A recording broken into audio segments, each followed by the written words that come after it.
They need a big one from him here this afternoon.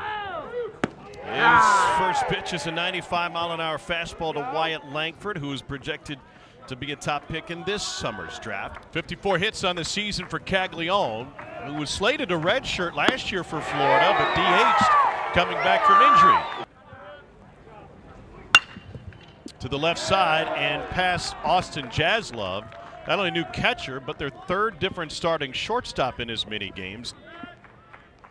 Rivera not going this time, and a swing and a miss. That's another K. Hurst and Waldrop were dominant in the first 2 games of this series. Jared Dickey with a leadoff walk.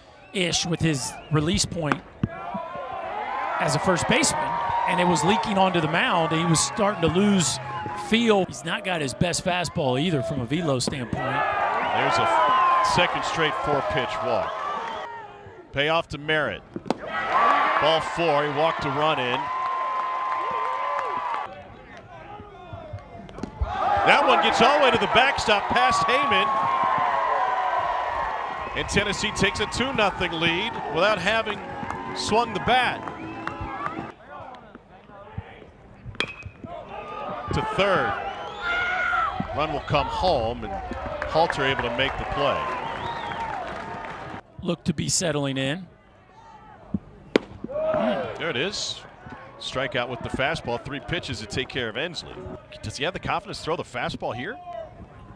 I mean, you almost feel like he's got to feature more of the breaking ball changeup all over the place. Another 4-pitch walk, 6th walk of the first inning. Long relief roll. Nesbitt gets a strikeout, but Tennessee bats around in the opening frame. 1-2. Swing and a miss on 94. And good beam. Conference slate. That is a fair ball ripped down the line by Griffin Merritt. Into the corner for Langford. And Merritt with a leadoff double against Tyler Nesbitt. Big ol' orange bullseye on its back. Hot shot got under the glove of Curlin. Coming around is Merritt. And Tennessee keeps it going as Griffin Merritt scores from second, and that ball on this wet turf not slowing down at all as it got to Curlin. This is Cal Stark, and he hits a towering shot off the breaking ball, and it's headed toward the tents. It was wet through the rain or maybe the river, and Stark's got his 3rd home run. Tennessee piling it on here in the early innings.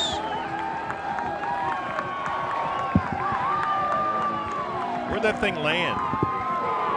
It landed way over the party decks and left, and Cal Stark gets a hanging breaking ball, and that is a launch piece, folks. That'll make you think a little bit about last year as Tennessee puts an exclamation point on an early run to this ball game, and it looks like Ronnie Teague's taking control of things again as there's a lot of chirping going on between both dugouts. And Tony Vitello's going to get a visit from Ronnie Teague. Not sure what the discussion is, but I saw Stark's bat flip, and the emotion and everything I saw was pointed towards the Tennessee dugout, if that is what Teague's concern is. Back-to-back home runs when he was on air with us. And all good things must come to an end. Tony, thanks. Thank you, guys. Appreciate it. I thought we were going to get into movie reviews there for a second. I wanted to ask if you'd seen Mario Brothers or Barbie. And I'll never forget all of those details that he imparted. And this one's imparted on the river again. Griffin Merritt sends it off of the tent. 2-run jack, his 8th of the year.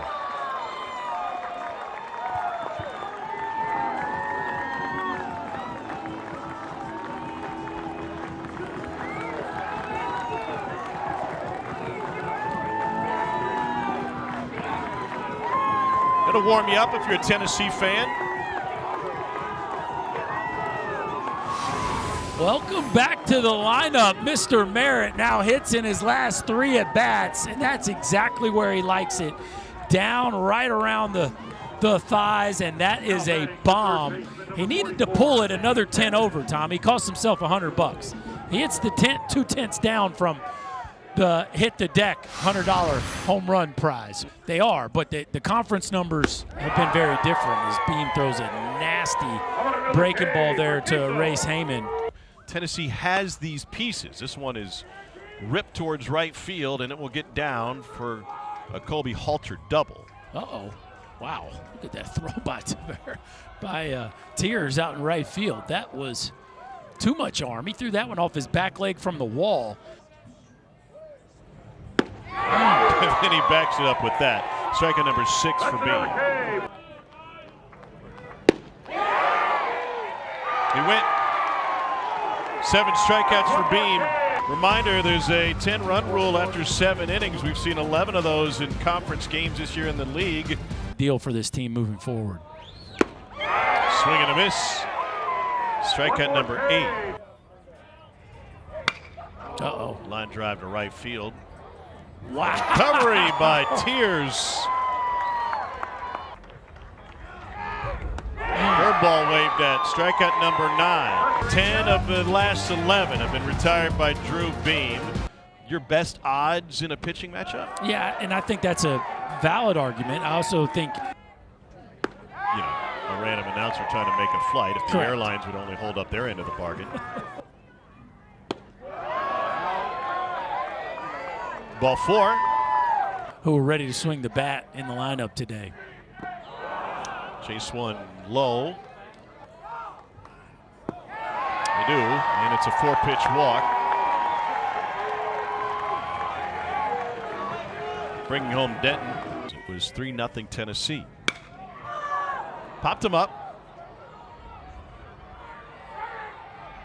Michael Robertson retires Dickey for out number 3. Boys to Men had the #1 song in the country that year. Gas was about $113. And a first pitch bounced up the middle for BT Riopel and a base hit. If you have an extra sweater, you go over the shoulder and tie it around the neck or around the waist. This ball's cooked deep left. No need to chase. And it's all the way out of the ballpark. Luke Heyman with his 5th home run of the season as the Gators show some life here in the 7th. Wow. The freshman with an answer of his own. He's going to slow trot it.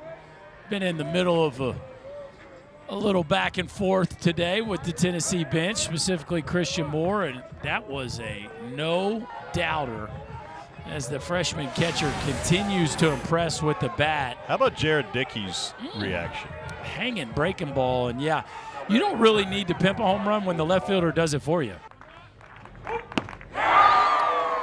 Just put far on the graphic. He hit it far. Beam is tied his career high with 10 strikeouts matched against Alabama in 22. Fisher Jamison, the 5th pitcher of the game for Florida, misses upstairs with the fastball. There's a 4-pitch walk. Bases loaded. Ground ball to the left side. Rivera reaches it, but a run scores anyway. A fantastic range just to knock it down, and that may have saved a second run. Literally here or from home? I will be here next Friday for something else, but Thursday night I'll be calling Kentucky and LSU. 17 walks from Florida. I'll be with you on that Kentucky-LSU game. Not as good as they've been in the past, but from a starting pitching standpoint, force it home, and it is in time. Win standpoint. Swing and a miss, strike 3, and we play on in Knoxville. Of the 20 teams that started 1-8 or worse in the SEC since '92, only 2 made it to the postseason. Meet the other inductees. Swing and a miss for Langford. I've seen the all-time Letterman. A lot of bullpen pieces to this team. Caglione goes down swinging. It's been a game he would like to forget. Tennessee K's the side in the 8th. Base hit for Dickey. You know, the more I think about it, with his energy, he almost has a closer's vibe. Ball 4. High and deep to left, and it's time to go home. Another 10th shot, and it's a run rule walk-off for Tennessee.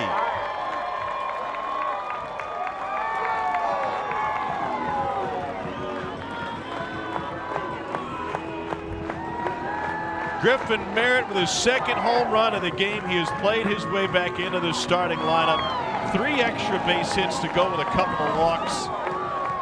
Tennessee salvages a win in this series. They avoid the sweep. Well, it's just one game, but it feels bigger than that for 2 reasons. Number one, Drew Beam looked like the Drew Beam of old and gave them a fantastic start. And number 2, Griffin Merritt busts out of a big-time slump in a big-time way.